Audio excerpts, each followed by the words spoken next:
สวัสดีเอฟซีทั้งช่องของสงกรานต์นะคะมื้อนี้จะมีแนวทางของปูสายปลามาฝากค่ะปูสายปลาเพิ่นได้เห็นเบอร์โทรของแอดเพิ่นก็เลยอยากมาเป็นสะพานบุญเพิ่นเคยให้หลายๆช่องมาแล้วตะปีกายนะคะพี่น้องในมื้อนี้วันนี้เพิ่นก็เลยอยากโปรดภายเพิ่นอยากแบ่งปันค่ะพี่น้องเพิ่นได้เลขจากเทวดาหรือว่าน้ำตาเทียนเข้าอยู่บ่เศร้างวดล่าสุดก็48แล้วก็มา62งวดวังหนึ่งหันนะคะเอา16กรกฎาคม69ปูสายปลาได้มา3หางพี่น้องเลข3ตัวหางเดียวจะเป็นตัวใดนั่นเฮาไปรับชมรับฟังกันได้เลยค่ะค่ะกราบนมัสการค่ะปูเจริญพรค่ะปูมาจากวัดใดก็ค่ะอ้วนอยู่จังหวัดนครราชสีมาแต่ว่าปูกับเป็นพระออกหาปฏิบัติน้ำปลาน้ำที่มันสงบนั่นแหละคือเขาพรรษาแล้วปูก็จะออกไปหาจำวัดจำว่าให้ปูนี่ซื้อว่าปูสายปลาแม่นบ่วัดเอาเป็นว่าปูสายปลาโลดปูสายปลาเนาะค่ะปูก็เคยไปลงช่องบางนิ้วปูกับว่า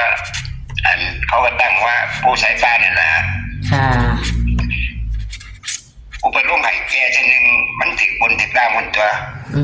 ค่ะวันนี้ปูก็ไม่ได้ลงให้เขาอีกจักเที่ยนะเป็นจังไรค่ะคือบ่ได้ลงค่ะเพราะว่ามันยากเพราะว่ามือถือปูกับบ่ดีจริงๆนะค่ะเพราะว่าปูอยู่ป่ามันกับบ่มีไฟที่จัดบอกจัดแบตจังซี่ล่ะค่ะอันนี้ปูกับมีแล้วหมอเพียงโซล่าเซลล์เนี่ยปูก็เลยว่าหาแนวทางปลอดภัยเนี่ยยังบ่น่าปูนะค่ะพ่อนั่นเนาะค่ะพ่อได้ทำบุญน้ำกันเนาะปูแม่นตามที่จริง2วันที่ผ่านมาเขาของเพิ่นเบิดทุกงวดเด้ปูนี่เป็นเลขนางเอาหรือว่าเจ้าที่เจ้าฐานเพิ่นมาบอกปูในความฝันหรือจังใดค่ะปูกับบำเพ็ญของปูสิล่ะแต่ว่าเฮาอยู่สงบ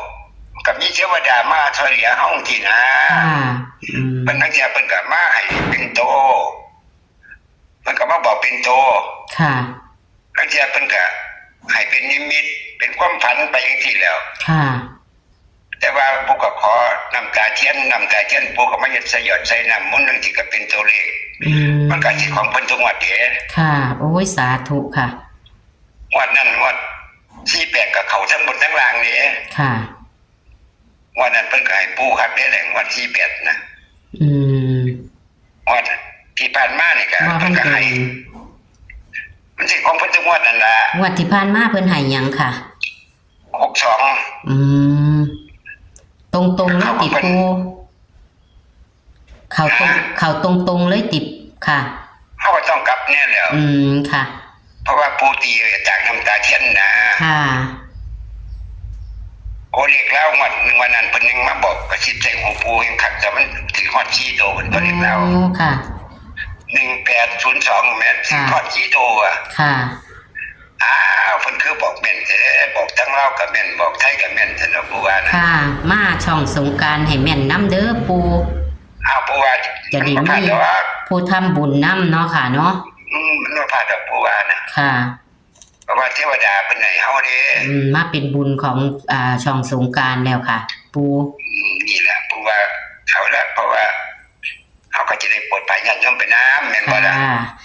ปูบัดนี้เฮาก็เอาเลยค่ะปูสิให้จังใดปูมีความฝันหรือจังใดปูบ่ได้มีวันนี้ปูบ่ทันได้ฝันดอกแต่ว่าปูก็มั่นใจในเลขเทวดาเพิ่นบ่อยากให้ปูปูสิตีให้แล้วปูก็มั่นใจว่ามันต้องออกของเพิ่นเห็นนิมิตบ่ปูมันเป็นโตเลยเด้โยมค่ะแล้ววันนี้โตเลยได้ขันโยมเฮ็ดลายเป็นเฮ็ดมาหาปูแล้วปูสิส่งไปให้เมืองเด้อค่ะญาติโยมก็จะได้สิช่วยกันของรัฐบาลไทยเนาะปูแม่นค่ะปูจะให้เด็กจาก3ชุดค่ะ3ชุดนี่ปูว่ามันสิเข้าทั้งบนทั้งล่างของเพิ่นเลยแหละโดยสาธุค่ะแต่ว่าเฮาก็ ให้ญาติโยมกับกลับไปเนี่ยเฮาก็ซื้อไว้เฮาก็ซื้อบนซื้อล่างไว้ที่เฮากลับไปเนี่ยบัดนี้ถ้ามันออกมาใส่เฮาก็สิได้โชคได้ลาภไปจังซี่นะเฮาก็สิได้มีเงินใส่เนาะแม่นค่ะเอาทีเด้อผู้ที่ตีให้จุดแรกเด้อค่ะ09นี่เฮาก็ต้อง6กับ9มันแทนกันได้เฮาก็ต้องเอากัน06นำค่ะให้เขียนเป็น2หางสินะให้เขียน06นำเนาะปูแม่นๆซ้ำนี่ล่ะ06ถ้าเฮาจะ09ตัวเดียวเกิดมันออก06เฮาสิเสียใจจังซี่นะค่ะต้องกันอยู่แล้วล่ะค่ะเพราะว่าเลขเทวดาเนาะเพิ่นให้ปริศนาเนาะค่ะ6กับ9มันตีเป็น6ก็ได้ตีเป็น9ก็ได้แต่ว่า0นี่งามโพดงาม0น่ะผมก็เลยตีเป็น0906ค่ะอีกชุดหนึ่ง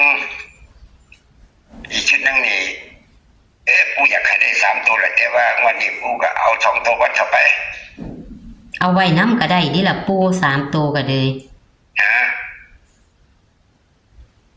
3ตัวดิค่ะถ้า3ตัวนี่ปูอยากให้เล่น852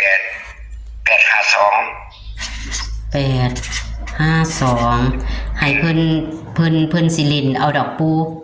เพราะว่าเลข3ตัวมันเป็นเงินเนาะแม่นค่ะซื้อ20 บาทสิก็ได้เงินหลายเด้เนาะมันบ่แม่นค่ะแม่นแต่ว่าอัน2ตัวก็เล่น52ชุดที่2นี่52แม่นบ่ปูแม่น3ตัวนี่เอา8ใส่852ค่ะอันนี้ก็09นั่นก็คือ09กับ06ก็แค่นั้นล่ะค่ะก็สิมีแค่2หางแม่นค่ะ2หางกับตัวกลับก็คือ06เป็น3หางแม่นเพราะว่าปู่คิดว่าที่เอาบนเอาล่างสินะก็มันก็เลยเป็นหลายตัวค่ะบัดนี้อันนี้คือเป็นบนล่างเลยแม่นบ่ปู่วางซั่นล่ะค่ะแต่มัน48นั่นปู่ก็ว่าปู่ได้648เนาะปู่ได้648แต่ว่าปู่เอา4เป็นหลักก็48 46ก็สิบัดนี้วันนั้นมันเลขมันออก48บน48ล่างนี่เนาะแม่นบ่ล่ะ48ล่าง884บน3บ่เข้าค่ะแต่ว่าก็ได้2ตัวเฮาก็ต้องตัดเล่นแบบนี้แหละค่ะเพิ่นฮู้จักอยู่ดอกปู่เรียกบ่หลายตัวพอพิจารณาได้เดี๋ยวคนเล่นเนาะค่ะอันนี้งวดแรกของปู่ค่ะถือว่าให้เป็นโชคเป็นลาภญาติโยมทั้งช่องของโยมสงกรานต์เนาะค่ะอันนี้ปู่ใส่ปลาเด้อค่ะอุตสาธุค่ะปู่ขอให้เข้าขอให้ได้ทำบุญน้ำปู่เนาะขอให้มันนะญาติโยมมัน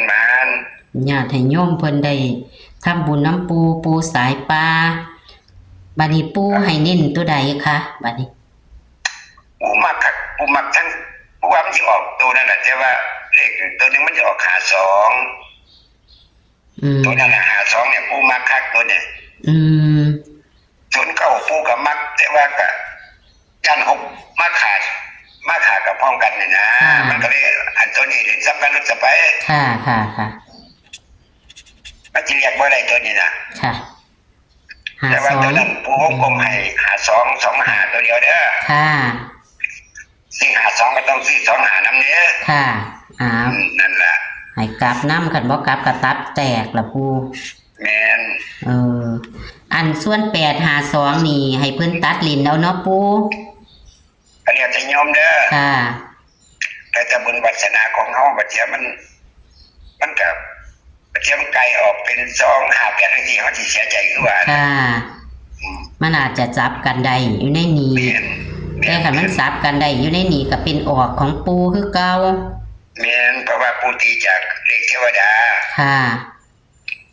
แล้วปู่จะให้เบอร์ที่ว่ามันเฮ็ดรายได้เดี๋ยวปู่สิส่งให้เบิ่งดอกค่ะถ้ามันเข้าทุกงวดปู่ก็สิโปรดทายญาติโยมไปเรื่อยๆล่ะสาธุค่ะปู่ขอกราบนมัสการนะคะปู่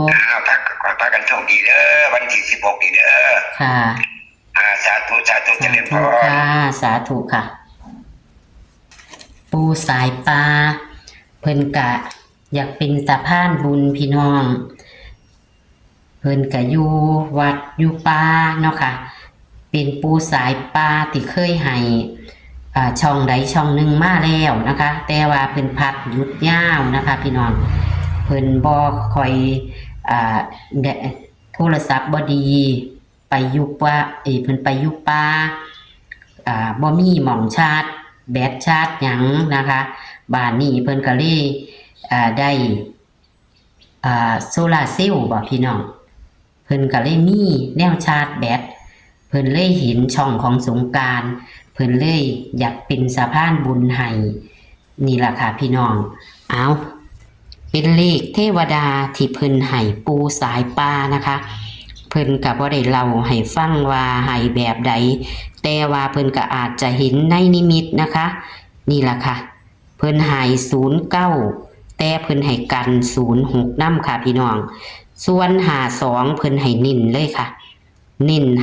52เพิ่นก็เลยเพิ่นว่ามีเลข3ตัวแอดก็เลยขอเพิ่นเลยให้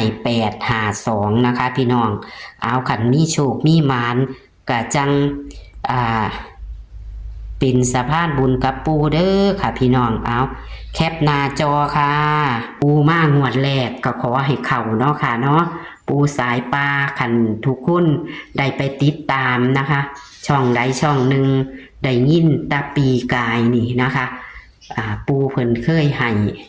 อยู่ค่ะพี่น้องใครถือมาดีอยู่เอางวดนี้ก็ขอให้ถือขอให้เข้าในวันที่16กรกฎาคม69คือมื้ออื่นนี้ให้โชคหมานๆกับปูสายปลาเด้อค่ะคลิปนี้ก็ฝากไว้ซ้ำนี้ค่ะสวัสดีค่ะ